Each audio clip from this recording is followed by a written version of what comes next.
Hello everyone, welcome back to Xylem learning. Akshay sir ആണ്. മക്കളെ, നമ്മുടെ പുതിയ NCERT ടെക്സ്റ്റ് ബുക്കിലെ ബയോളജിയുടെ chapter the invisible living world beyond our naked eye. ഈ ചാപ്റ്റർ വളരെ മനോഹരമായി നമ്മുടെ ബാച്ചിൽ ഡിസ്കസ് ചെയ്യുന്ന കാര്യം നിങ്ങൾക്ക് അറിയാലോ മക്കളെ. ബാച്ചിൽ നമ്മൾ അതിഗംഭീരമായി തന്നെ ഈ ചാപ്റ്റർ നമ്മൾ ഡിസ്കസ് ചെയ്തു അവസാനിക്കാൻ പോവുകയാണ്.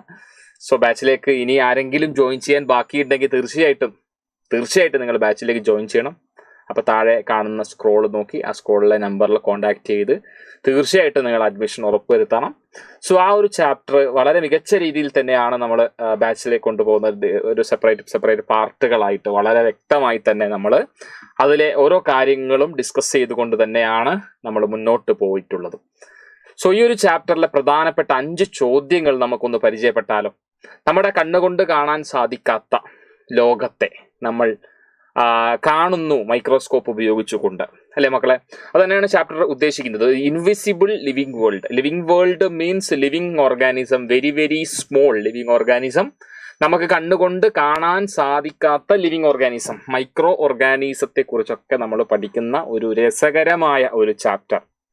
അത് തന്നെയാണ് നമ്മുടെ ഈ ഒരു ചാപ്റ്റർ എന്ന് പറയുന്നത്. അതോടൊപ്പം തന്നെ നമ്മൾ കണ്ണുകൊണ്ട് കാണാൻ സാധിക്കാത്ത സെല്ലുകളെ കുറിച്ചും നമ്മളിവിടെ വിശദമായി തന്നെ നമ്മൾ പഠിക്കുന്നുമുണ്ട്.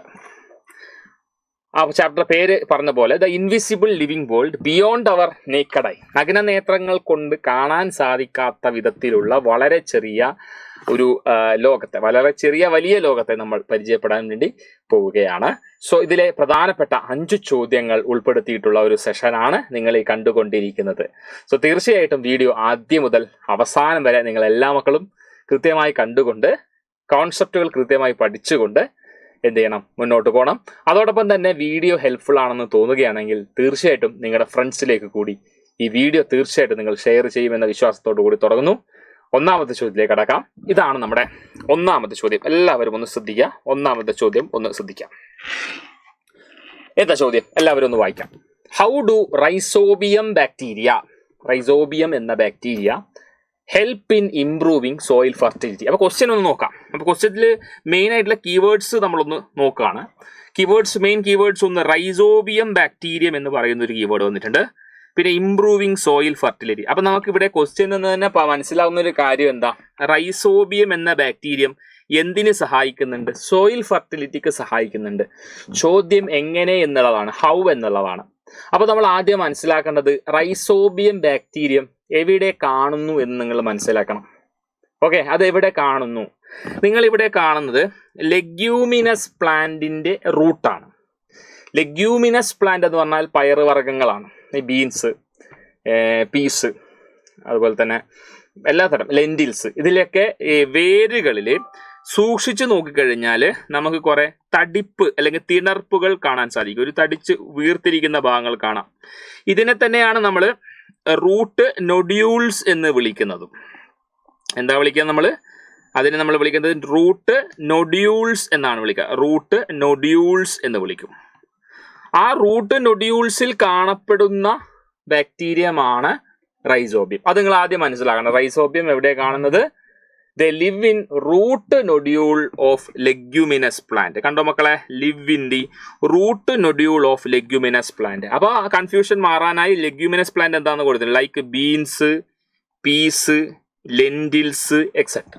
പയറുവർഗ്ഗങ്ങളെയാണ് നമ്മൾ ലെഗ്യൂംസ് എന്ന് നമ്മൾ പറയുന്നത്. ഇതുവരെ ക്ലിയർ അല്ലേ?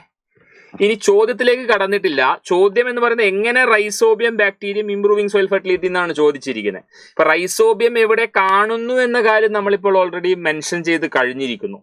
ഇനി എങ്ങനെയാണ് റൈസോബിയം ഈ സോയിൽ ഫെർട്ടിലിറ്റി ഇംപ്രൂവ് ചെയ്യുന്നത് നമുക്ക് നോക്കാം. എന്താ അവർ ചെയ്യുന്നത്? അവർ ചെയ്യുന്ന ഡ്യൂട്ടി ഇതാ. They trap nitrogen from the air and make it available to the plants. മക്കളെ, നമ്മുടെ അറ്റ്മോസ്ഫിയറിൽ നിങ്ങൾക്കറിയാം, ഓൾറെഡി ചെറിയ ക്ലാസ്സിൽ പഠിച്ചിട്ടുണ്ട്, 78% of atmospheric air consist of nitrogen. ഏറ്റവും കൂടുതൽ അബണ്ടന്റ് ആയിട്ട് കാണുന്ന, അറ്റ്മോസ്ഫിയറിൽ കാണുന്ന ഗ്യാസ് നൈട്രജൻ ആണ്. ഈവൻ ദോ അബണ്ടന്റ് ആയിട്ട് ഉണ്ടെങ്കിൽ പോലും പ്ലാന്റ്സിന് ഇതിനെ യൂസ് ചെയ്യാൻ പറ്റില്ല ഡയറക്ട്ലി. ആ ഗ്യാസിനെ സ്റ്റൊമാറ്റ വഴി കടത്തി വിട്ട് അതിനെ യൂസ് ചെയ്യാൻ പറ്റില്ല. ഓക്കെ, അത് നിങ്ങൾ മനസ്സിലാക്കണം. അപ്പൊ ഈ പറഞ്ഞിരിക്കുന്ന അറ്റ്മോസ്ഫിയറിക് നൈട്രജനെ പ്ലാന്റ്സ് പിന്നെ എങ്ങനെയാ യൂസ് ചെയ്യുക? ഈ നൈട്രജനെ നൈട്രേറ്റ് കോമ്പൗണ്ട് ആക്കി മാറ്റുന്ന ചില ബാക്ടീരിയകൾ, ഇൻക്ലൂഡിങ് ദിസ് റൈസോബിയം. ഈ ബാക്ടീരിയ എന്ത് ചെയ്യും? അറ്റ്മോസ്ഫിയറിലെ നൈട്രജനെ ട്രാപ്പ് ചെയ്തിട്ട് നൈട്രജൻ കോമ്പൗണ്ട് ആക്കി മാറ്റും.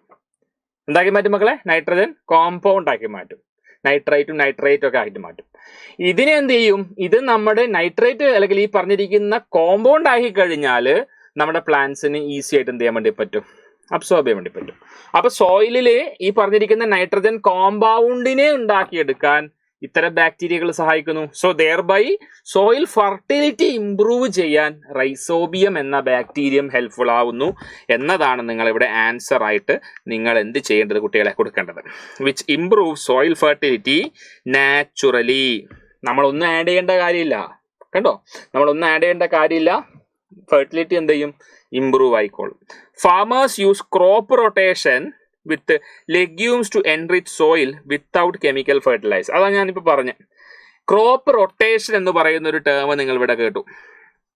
ക്രോപ്പ് റൊട്ടേഷൻ എന്താ? ക്രോപ്പ് റൊട്ടേഷൻ കർഷകർക്ക് പല രീതിയിൽ കൃഷി ചെയ്യാം. ഒന്നാമത്തെ രീതി എന്ന് പറയുമ്പോൾ ഒരു തരത്തിലുള്ള ചെടിയെ അല്ലെങ്കിൽ ഒരു തരത്തിലുള്ള ക്രോപ്പിനെ മാത്രം ത്രൂ ഔട്ട് ദ ഇയർ കൃഷി ചെയ്തുകൊണ്ടിരിക്കുക, അല്ലെങ്കിൽ സീസൺസ് എന്ത് ചെയ്യുക? കൃഷി ചെയ്തുകൊണ്ടിരിക്കുക. ഇപ്പൊ റൈസ് ആണെങ്കിൽ റൈസ് മാത്രം കൃഷി ചെയ്തുകൊണ്ടിരിക്കുക. അപ്പൊ അതിൽ പ്രധാനപ്പെട്ട ഒരു ഡ്രോബാക്ക് എന്ന് പറയുന്നത് ഈ പറഞ്ഞിരിക്കുന്ന രീതിയിൽ സോയിലിന്റെ ഫെർട്ടിലിറ്റി നഷ്ടപ്പെട്ടു പോകും എന്നുള്ളതാണ്. ഫോർ എക്സാമ്പിൾ, ഞാനിപ്പോൾ വീറ്റ് കൾട്ടിവേറ്റ് ചെയ്യുന്നു വിചാരിക്കാം. വീറ്റ് കൾട്ടിവേറ്റ് ചെയ്യുമ്പോൾ എൻ്റെ ക്രോപ്പ് ഫീൽഡിൽ ഞാൻ വീറ്റ് കൾട്ടിവേറ്റ് ചെയ്യുമ്പോൾ ഓട്ടോമാറ്റിക്കലി ചെടികൾക്ക് അല്ലെങ്കിൽ വീറ്റിന് വളരാൻ വേണ്ടി ന്യൂട്രിയൻസ് വേണം. അപ്പോൾ സോയിലിലെ ന്യൂട്രിയൻസ് എല്ലാം ഇത് യൂസ് ചെയ്യും. ഓക്കെ, പിന്നീട് അടുത്ത സീസണിൽ വീണ്ടും ഞാൻ വീറ്റ് നട്ടു കൊടുക്കുമ്പോൾ വീണ്ടും ഇത് യൂസ് ചെയ്തുകൊണ്ടിരിക്കും. സോയിലിലെ ന്യൂട്രിയൻസിനെ യൂസ് ചെയ്തുകൊണ്ടിരിക്കും. അപ്പൊ സോയിലിലെ ന്യൂട്രിയൻ കണ്ടന്റിന്റെ അളവ് കുറഞ്ഞുകൊണ്ടിരിക്കും. അപ്പൊ സോയിലിന്റെ ന്യൂട്രിയൻ കണ്ടന്റ് കുറയുന്നതനുസരിച്ചിട്ട് എന്ത് സംഭവിക്കും? ഇനി അങ്ങോട്ട് കൃഷി ചെയ്യുമ്പോൾ അത് ബുദ്ധിമുട്ടാവും. അപ്പൊ ആ ഒരു പ്രശ്നം പരിഹരിക്കാൻ വേണ്ടി നമുക്ക് എന്ത് ചെയ്യാം? ക്രോപ്പ് റൊട്ടേഷൻ ചെയ്യാം. അതായത് ഇപ്പൊ ഞാൻ വീറ്റ് മാത്രമല്ല, അതിന്റെ കൂടെ ഇടയിൽ ലെഗ്യൂമിനസ് പ്ലാന്റിനെ കൂടി നട്ടുകൊടുക്കും. അപ്പൊ ലെഗ്യൂമിനസ് പ്ലാന്റിനെ നട്ടുകൊടുക്കുമ്പോൾ, ഈ പയറ് വർഗ്ഗം ചെടികളെ നട്ടുകൊടുക്കുമ്പോൾ അഡ്വാൻറ്റേജ് നമുക്കറിയാം. അവരുടെ റൂട്ട് നൊഡ്യൂളിലാണ് ആരുള്ളത്? അവരുടെ റൂട്ട് നൊഡ്യൂളിലാണ് ഈ പറഞ്ഞിരിക്കുന്ന റൈസോബിയം എന്ന ബാക്ടീരിയം ഉള്ളത്. ഈ റൂട്ട് നൊഡ്യൂൾസിലുണ്ട്. അപ്പോൾ നൈട്രജനെ ഫിക്സ് ചെയ്യോളൂ. അപ്പോൾ സോയിലിന്റെ ഫെർട്ടിലിറ്റി എൻഹാൻസ് ആവും. അപ്പോൾ ക്രോപ്പ് റൊട്ടേഷൻ നല്ലൊരു മെത്തഡാണ്. ഓക്കെ, അപ്പോൾ ക്രോപ്പ് റൊട്ടേഷൻ മെത്തഡ് ചെയ്യുമ്പോൾ ഈ നമ്മുടെ സോയിലിലെ ന്യൂട്രിയൻസ് ഒക്കെ റിപ്ലനിഷ്ഡ് ആണ്. വീണ്ടും വീണ്ടും എന്ത് ഈ ന്യൂട്രിയൻസ് അതിലേക്ക് ആഡ് ഓൺ ചെയ്യും. സോ അത് വളരെ ഇമ്പോർട്ടൻ്റ് ആയിട്ടുള്ള ഒരു മെത്തേഡ് കൂടിയാണ്. അപ്പോൾ ഇത് വളരെ പ്രധാനപ്പെട്ട ഒരു ചോദ്യമാണ്. നമുക്ക് ടെക്സ്റ്റ് ബുക്കിൽ പഠിക്കാനുള്ള, ഈ ചാപ്റ്ററിൽ പഠിക്കാനുള്ള ഒരു ഏരിയ കൂടിയാണ്. നമ്മൾ ഇമ്പോർട്ടൻസ് ഓഫ് മൈക്രോബ്സ് എന്ന് പറയുന്ന സെക്ഷനിൽ വരുന്നതാണ്. സോ അതിൽ വരുന്നൊരു പ്രധാനപ്പെട്ട ചോദ്യമാണ് ഇപ്പോൾ നമ്മൾ കണ്ടത്. അതുപോലെ തന്നെ മറ്റൊരു ചോദ്യത്തിലേക്ക് കടക്കാം. ഇതും മൈക്രോബിന്റെ ഒരു ഇമ്പോർട്ടൻസ് കാണിക്കുന്ന ഒരു ചോദ്യമാണ്. ചോദ്യം എന്താണ്? How is curd formed from the milk? അപ്പോൾ പാല് തൈരാകുന്നു എന്ന് നമുക്ക് അറിയാവുന്ന കാര്യമാണ്. ക്വസ്റ്റ്യനിൽ നിന്നുള്ള കാര്യങ്ങളൊക്കെ നമുക്ക് അറിയാവുന്നതാണ്. നമ്മുടെ വീടുകളിലും പാല് തൈരാക്കി മാറ്റാറുണ്ടാവും നമ്മൾ അമ്മമാര്, അല്ലേ മക്കളെ? അപ്പൊ നിങ്ങൾ ഇത് കണ്ടിട്ടുണ്ടാവും. പക്ഷെ ഇതിന്റെ ശാസ്ത്രീയ വശം അല്ലെങ്കിൽ ഇതിന്റെ സയന്റിഫിക് സൈഡ് ഒരുപക്ഷെ നിങ്ങളിൽ എല്ലാവർക്കും അറിയണമെന്നില്ല. എന്നാലും ഏറിയ പങ്ക് കുട്ടികളും ഇത് അറിയാവുന്ന കാര്യം തന്നെയായിരിക്കും. ചെറിയ ക്ലാസ്സുകളിൽ ഇത് നിങ്ങൾ പഠിച്ചിട്ടും ഉണ്ടാവും. അപ്പൊ നമുക്ക് നോക്കാം. അപ്പൊ കേർഡ് എന്ന് പറഞ്ഞാൽ തൈരാണ്. Curd is formed when lactobacillus. ഈ ലാക്ടോബാസില്ലസ് എന്ന് പറയുന്നത് എന്താ? അതൊരു ബാക്ടീരിയമാണ്. ഇവിടെ മൈക്രോബ് ആണ് മക്കളെ ഈ പാലിനെ തൈരാക്കി മാറ്റാൻ സഹായിക്കുന്നത്, അല്ലേ? തൈര് എന്ന് പറയുമ്പോൾ നമ്മൾ പലവിധ ഭക്ഷണ വിഭവങ്ങളിലും നമ്മൾ തൈര് ഉപയോഗിക്കാറുണ്ട്, അല്ലേ? തൈര് ഉപയോഗിക്കുന്ന പലവിധ ഭക്ഷണം നമ്മളെ മലയാളികൾക്ക് തന്നെ വളരെയധികം സുപരിതമാണ്. പുളിശ്ശേരി, അല്ലേ? ഈ മോരുകറി, പിന്നെന്താണ് നമ്മളെന്താ പറയുക, പെരക്ക്, നമ്മുടെ നാട്ടിലൊക്കെ പെരക്ക് എന്ന് പറയും. പിന്നെ കച്ചമ്പർ, സലാഡൊക്കെ ആക്കുന്നില്ലേ, അപ്പോൾ അതിനൊക്കെ നമ്മൾ ഉപയോഗിക്കും. അവിയൽ, അല്ലേ? അപ്പോൾ ലാക്ടോബാസില്ലസ് എന്ന ബാക്ടീരിയം ഇതെന്താ ചെയ്യലെന്നറിയോ? പാലിലെ പഞ്ചസാരയെ, ലാക്ടോസ് പാലിലെ പഞ്ചസാരയിൽ ഫീഡ് ചെയ്യും. പാലിൽ പഞ്ചസാരയുണ്ട്, സംശയമൊന്നുമില്ലല്ലോ. പാലിന് നമ്മൾ മധുരമൊന്നും ആഡ് ചെയ്യണ്ട. പാല് കുടിക്കുമ്പോൾ തന്നെ ഒരു ഇളം മധുരം നമുക്ക് ഫീൽ ചെയ്യും. പാലിലെ പഞ്ചസാര ഉള്ളത് കൊണ്ടാണ് ലാക്ടോസ്. എന്താണ് മക്കളെ? ലാക്ടോസ്. അപ്പൊ ലാക്ടോബാസില്ലസ് എന്ന് പേര് പോലെ തന്നെയാണ് കേട്ടോ. ലാക്ടോബാസില്ലസ് എന്ന് പറയുന്ന ബാക്ടീരിയ പാലിലെ ലാക്ടോസിൽ ഫീഡ് ചെയ്യും. അപ്പൊ അങ്ങനെ ഇത് പെരുകും. പാലിലിങ്ങനെ പെരുകിക്കൊണ്ടിരിക്കും, മൾട്ടിപ്ലൈ ചെയ്യും. അപ്പൊ പെരുകുന്ന സമയത്ത് മക്കളെ ഇത് പ്രൊഡ്യൂസ് ചെയ്യുന്ന ആസിഡ് ലാക്റ്റിക് ആസിഡ് കണ്ടോ, മൾട്ടിപ്ലൈ ചെയ്തു പ്രൊഡ്യൂസ് ചെയ്യുന്ന ആസിഡ് ലാക്റ്റിക് ആസിഡ്. അപ്പൊ കീവേഡ്സ് ഇവിടെ ഹൈലൈറ്റ് ചെയ്ത് പറയണം.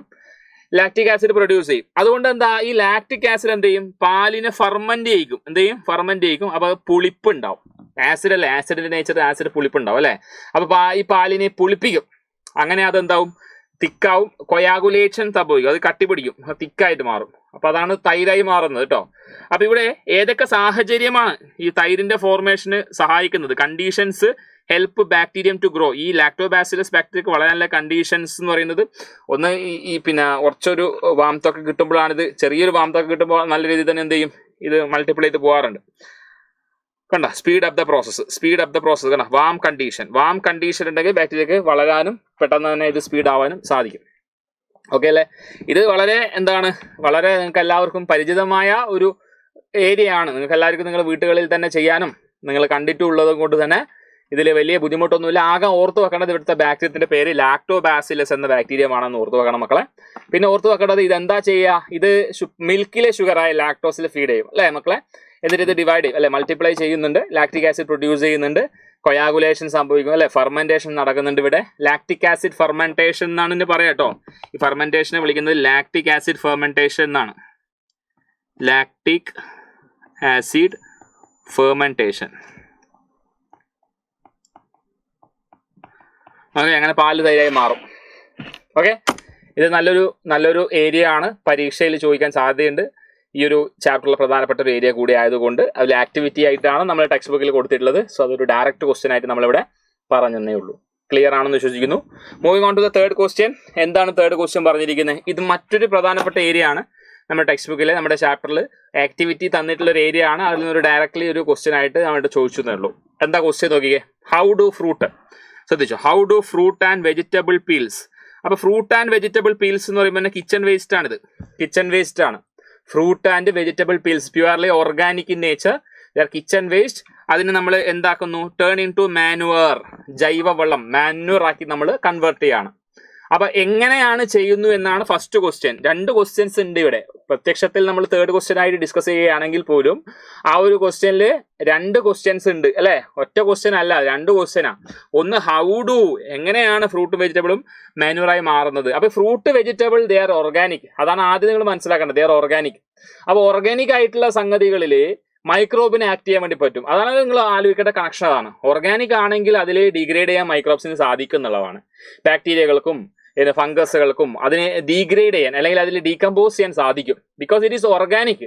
Fruit and vegetable peel means it is organic. അതിനെ ഡീകമ്പോസ് ചെയ്യാൻ പറ്റും. ഇപ്പൊ നമ്മൾ പ്ലാസ്റ്റിക് ഫ്രൂട്ട്, പ്ലാസ്റ്റിക് വെജിറ്റബിൾസ്, കുട്ടികൾ കളിക്കാൻ കൊടുക്കുന്ന പ്ലാസ്റ്റിക് പിന്നെ ടോയ്സ്, ഇതൊക്കെ നമുക്ക് ഡീഗ്രേഡ് ചെയ്യാൻ പറ്റുമോ? ഇല്ല. മാനുവറാക്കാൻ പറ്റുമോ? ഇല്ല.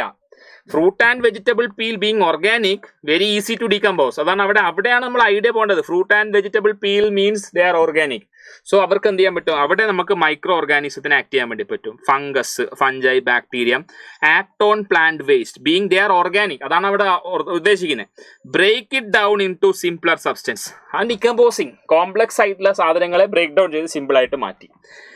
This process change the waste. അങ്ങനെ വേസ്റ്റ് എന്തായി മാറും, ന്യൂട്രിയന്റ് റിച്ച് മാനുവർ ആയിട്ട് മാറും. അത് ഓർഗാനിക് വേസ്റ്റ് ന്യൂട്രിയന്റ് റിച്ച് മാനുവറായി. ഇനി നമുക്കത് വളമാണ്, നമുക്ക് ചെടികളുടെ വളർച്ചയ്ക്ക് നമുക്ക് ഉപയോഗിക്കാം കേട്ടോ. ചെടികളുടെ വളർച്ചയ്ക്ക് ഉപയോഗിക്കാം. So simple. അപ്പൊ ഒന്നാമത്തെ ചോദ്യത്തിന്റെ ഉത്തരമായി. ചോദ്യം കഴിഞ്ഞിട്ടില്ല. രണ്ടാമത് ചോദിച്ചത് എന്താ, why is manure important for soil എന്നൊരു ചോദ്യം. എന്തുകൊണ്ടാണ് മാനുവർ സോയിലിന് ഇമ്പോർട്ടന്റ് ആണെന്ന് പറയുന്നത്? ഇതിന്റെ ഉത്തരം നേരത്തെ തന്നെ പറഞ്ഞു. ന്യൂട്രിയന്റ് റിച്ച് ആണെന്ന് പറഞ്ഞു മാനുവർ. ന്യൂട്രിയന്റ് റിച്ച് ആണെന്ന് പറയുമ്പോൾ ചെടികൾക്ക് വളരാൻ ആവശ്യമായ എസെൻഷ്യൽ ആയിട്ട് ഒരുപാട് ന്യൂട്രിയൻസ് ഉണ്ട്, ഇൻക്ലൂഡിങ് നൈട്രജൻ, മറ്റു കാര്യങ്ങളൊക്കെ. അപ്പൊ അതൊക്കെ നമുക്ക് ഇവിടുത്തെ കിട്ടും എന്നുള്ളതാണ് ഇവിടെ ആൻസർ ആയിട്ട് വരേണ്ടത്. Okay, manure is rich in nutrient. അറിയാലോ, അറിയാം. Help to improve the fertility of the soil. സോയിലിൽ ഇട്ട് കഴിഞ്ഞാൽ സോയിലിന്റെ ഫെർട്ടിലിറ്റി കൂടും. അതുകൊണ്ട് എന്താ എന്ന് ചോദിച്ചാൽ, സോയിലിന്റെ ഫെർട്ടിലിറ്റി ഇംപ്രൂവ് ആയാൽ എന്താ, ചെടികളല്ലേ സോയിലിൽ വളരുക. അപ്പൊ ചെടികൾക്ക് വളരെ നന്നായിട്ട് വളരാൻ പറ്റും. Allowing plant to grow better. കണ്ടോ, ഇവിടെ ഓരോ ആൻസർ പറയുമ്പോഴും ബി സ്പെസിഫിക്. അതാണ് നമ്മൾ ആൻസർ സ്പെസിഫിക് ആയിരിക്കണം. അത് മാത്രമല്ല, എൻ്റെ മക്കളോട് പറയാനുള്ളൊരു കാര്യം വളരെ കൃത്യമായി ശ്രദ്ധിക്കുക. നമ്മളൊരു ക്വസ്റ്റ്യൻ ആൻസർ ചെയ്യുന്ന സമയത്ത് പ്രധാനപ്പെട്ട കാര്യങ്ങളെല്ലാം ഒന്ന് അണ്ടർലൈൻ ചെയ്യാൻ വേണ്ടി ശ്രമിക്കുക കേട്ടോ. പ്രധാനപ്പെട്ട കാര്യങ്ങൾ കണ്ടോ, ഇതൊക്കെ ഒന്ന് അണ്ടർലൈൻ ചെയ്ത് കഴിഞ്ഞാൽ പേപ്പർ വാല്യൂ ചെയ്യുന്ന ആൾക്ക് വളരെ ഈസി ആയിട്ട് അണ്ടർലൈൻ ചെയ്യുന്ന കീ ടേംസിലൊക്കെ പെട്ടെന്ന് എന്ത് ചെയ്യാം, മാർക്ക് ഇട്ട് പോകാൻ വേണ്ടി സാധിക്കും. ഓക്കെ, തെറ്റിന് അണ്ടർലൈൻ ചെയ്യരുത് കേട്ടാ. തെറ്റ് നിങ്ങൾക്ക് അറിയാത്തൊരു കാര്യത്തിൽ നിങ്ങൾ അണ്ടർലൈൻ ചെയ്യരുത്, അറിയുന്ന കാര്യം അണ്ടർലൈൻ ചെയ്ത് വെക്കാം. തെറ്റ് എഴുതിയിട്ട് തെറ്റ് അണ്ടർലൈൻ ചെയ്തിട്ട് തെറ്റ് കാണിച്ചു കൊടുക്കുകയല്ല വേണ്ടത് കേട്ടാ. അപ്പൊ തെറ്റ് ഒരു എഴുതരുത്, അണ്ടർലൈൻ ചെയ്യരുത്. ശരിയായ കാര്യങ്ങൾ എന്ത് ചെയ്യുക, കൃത്യമായിട്ട് അണ്ടർലൈൻ ചെയ്യാൻ വേണ്ടി ശ്രദ്ധിക്കണം. തെറ്റ് എഴുതാതിരിക്കുക കേട്ടോ. ഓക്കെ, അടുത്തൊരു ചോദ്യം, സെല്ല് എന്നൊരു സെഷൻ വരുന്നുണ്ട്, ആദ്യം തന്നെ വരുന്ന ഒരു സെഷനാണ്. അപ്പൊ അവിടെ നിന്നുള്ളൊരു ചോദ്യമാണ്, എന്താ, who first used the word cell in science, how did he discover it. അപ്പൊ ഇവിടെ ഒന്നാമത്തെ ചോദ്യം, ആദ്യമായി സെല്ലെന്ന് പറയുന്ന വാക്ക് കോയിൻ ചെയ്തത് ആര് എന്നാണ്. അതുപോലെ തന്നെ അദ്ദേഹം എങ്ങനെയാണ് സെല്ലിനെ കണ്ടെത്തിയത്. രണ്ട് ചോദ്യങ്ങൾ ഇവിടെ ഉണ്ട് വന്നിട്ട്. അപ്പൊ ആദ്യം തന്നെ മനസ്സിലാക്കേണ്ടത്, സെല്ലിനെ കണ്ടെത്തിയതും സെല്ലിന് ആ വാക്ക് കൊടുത്തത് റോബർട്ട് ഹൂക്കാണ്. ഓക്കെ, സെല്ലിനെ കണ്ടെത്തിയതും സെല്ലിന് ആ ടേം കോയിൻ ചെയ്തതും റോബർട്ട് ഹൂക്കാണ്. പക്ഷെ അദ്ദേഹം കണ്ടെത്തിയത് ഡെഡ് സെല്ലാണ്. എന്നിരുന്നാലും ജനറലൈസ് ചെയ്തുകൊണ്ട് സെല്ലിനെ ആരാണ് കണ്ടെത്തിയത് എന്ന് ചോദിച്ചാൽ റോബർട്ട് ഹൂക്ക് തന്നെയാണ് ആൻസർ. ലിവിങ് സെൽ എന്ന് സ്പെസിഫൈ ചെയ്ത് ചോദിക്കുകയാണെങ്കിൽ ആന്റോൺ വാൻ ലീവൻ ഹൂക്ക്. ലിവിങ് സെല്ലിനെ കണ്ടെത്തിയത് ആരെന്ന് ചോദിച്ചാൽ സ്പെസിഫൈ ചെയ്ത് ചോദിക്കുകയാണെങ്കിൽ ആന്റോൺ വാൻ ലീവൻ ഹൂക്ക്. ഇനി സെല്ലെന്ന് മാത്രമാണ് പറഞ്ഞിരിക്കുന്നത്, റോബർട്ട് ഹൂക്ക്. സെല്ലെന്ന വേർഡ് യൂസ് ചെയ്തതും റോബർട്ട് ഹൂക്ക്. ലാറ്റിൻ വേർഡാണ് സെൽ എന്ന് പറയുന്നത്. ഓക്കെ, ലിറ്റിൽ റൂം, ഒരു ചെറിയ മുറി എന്നതിനെ അടിസ്ഥാനമാക്കി ലാറ്റിൻ വേർഡായ സെൽ എന്ന് പറയുന്ന വാക്കാണ് ഇവിടെ ഉപയോഗിച്ചിരിക്കുന്നത്. ഇദ്ദേഹം എന്താ ചെയ്തത്, Robert hook first used word cell in the year 1665. 1665 he was observing thin slice of cork under microscope. അദ്ദേഹത്തിന്റെ തന്നെ മൈക്രോസ്കോപ്പില് അദ്ദേഹം മരത്തിന്റെ ബാർക്കിന്റെ തൊലി, അതായത് ഏറ്റവും പുറത്തുള്ള പുറം തൊലിയുടെ ഭാഗമായ കോർക്ക്, വളരെ നേർത്ത കോർക്ക് കഷ്ണം എടുത്തുകൊണ്ട് ഇദ്ദേഹത്തിന്റെ തന്നെ മൈക്രോസ്കോപ്പില് ഇദ്ദേഹം നിരീക്ഷിക്കുകയുണ്ടായി. ബിക്കോസ് മൈക്രോസ്കോപ്പിലൂടെ ഇദ്ദേഹത്തിന് നോക്കുക ഒരു ശീലമായിരുന്നു. പലതരത്തിലുള്ള ഓർഗാനിക് ഇൻഓർഗാനിക് ആയിട്ടുള്ള മെറ്റീരിയൽസിനെ, ഇൻസെക്റ്റിനെയൊക്കെ ഇദ്ദേഹം നോക്കുമായിരുന്നു. ജസ്റ്റ് ആൻ എന്റർടൈൻമെന്റ് അല്ല, അദ്ദേഹം ഒബ്സർവ് ചെയ്യായിരുന്നു കേട്ടോ. ചെറിയ ചെറിയ കാര്യങ്ങളൊക്കെ കണ്ടെത്താൻ വേണ്ടിയിട്ട് ഇദ്ദേഹം ഇൻസെക്റ്റിനെയൊക്കെ എന്ത് ചെയ്യും, ഒബ്സർവ് ചെയ്യും.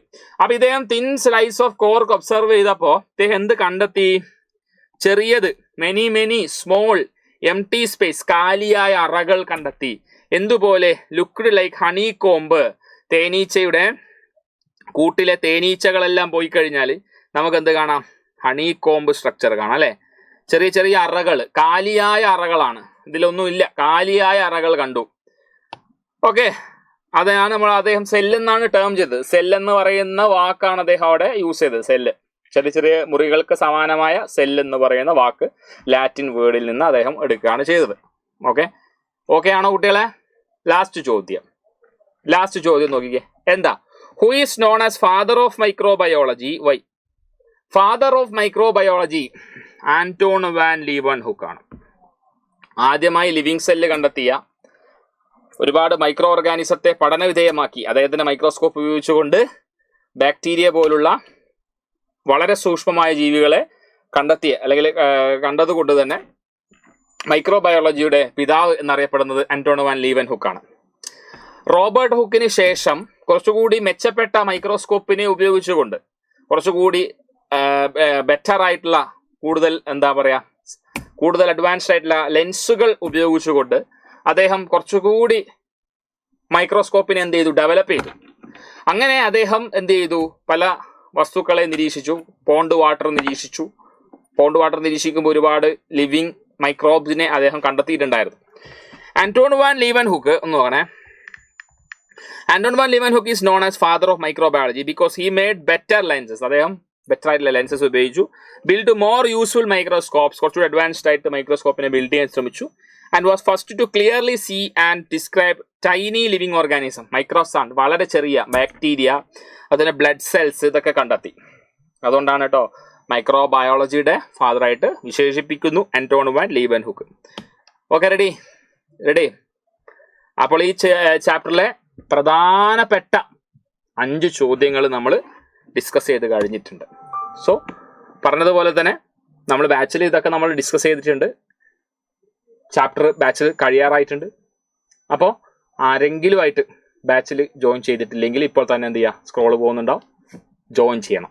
ഓക്കെ, മികച്ച രീതിയിൽ തന്നെ നിങ്ങൾക്ക് എല്ലാ ചാപ്റ്ററും പാർട്ടുകളായി നമ്മൾ ക്ലാസ്സുകൾ തരുന്നുണ്ട്.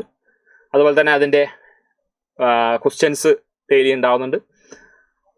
എക്സാം ഉണ്ടാവും, ഓരോ ചാപ്റ്റർ കഴിയുമ്പോൾ എക്സാം ഉണ്ടാവും. അതുപോലെ തന്നെ ടേം എക്സാം, മികച്ച രീതിയിൽ നിങ്ങളെ പ്രിപ്പയർ ചെയ്യാൻ തന്നെയാണ് നമ്മൾ ഓരോരുത്തരും ഇവിടെ ഉള്ളത്, സജ്ജരായിട്ടുള്ളത്.